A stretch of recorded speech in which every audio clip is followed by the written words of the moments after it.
like sand. It's coarse and rough and irritating and it gets everywhere. Not like here.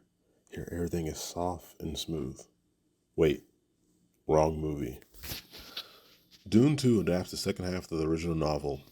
The film starts off with a bang. We get a vivid opening scene of Paul and the Fremen launching a surprise attack on the Harkonnens' military forces. Paul is learning the Fremen's ways as he hopes to become one of them. How well does Dune 2 fare? Is it worth the money? Find out on today's episode of The Good, the Bad, and the Ugly. But first, let's play the intro.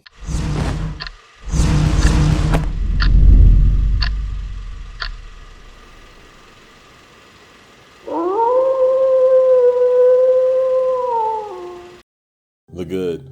With a star-studded cast, all of the actors deliver and have a purpose in the film. So let's start off with the story. We embark on the hero's journey with Paul Atreides. Paul has a few obstacles in his way. The Fremen of the North and the South have different views on religion and the coming of the Messiah. The Fremen of the South have more radical religious beliefs, and the North tend to be more atheist and less welcoming of outsiders. Paul wants to avenge the death of his friends and his father. He has a war to wage against the Harkonnens, but he needs the help of the Fremens. Paul tasks himself with the goal of uniting the Fremen people. Paul is seen as the Messiah by a lot of the Fremen people.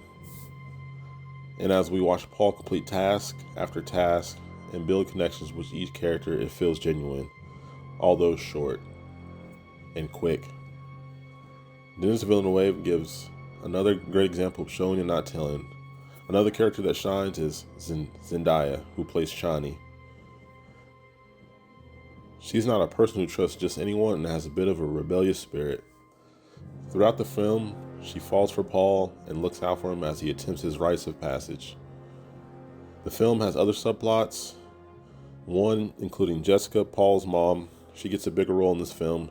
She becomes a Reverend Mother by drinking the water of life, which is poisonous to every male and the untrained. She is successful in transmuting the poison, but the water of life awakens her daughter in the womb's mind. She then has spiritual conversations with her. I thought this part was pretty deep. Back on Giedi Prime, we see Glossu Robin demoted by his uncle Baron, Vladimir Harkonnen. Who did he choose to promote?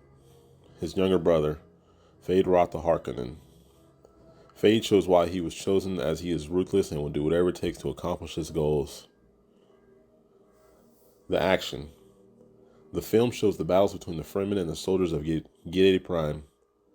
The stunts, fight choreography, visuals, and special effects all look amazing. The last fight of the movie showcased the beautiful cinematography of Greg Fraser. The film is visually stunning. The bad. Only the first book of Dune is hard to put into two movies.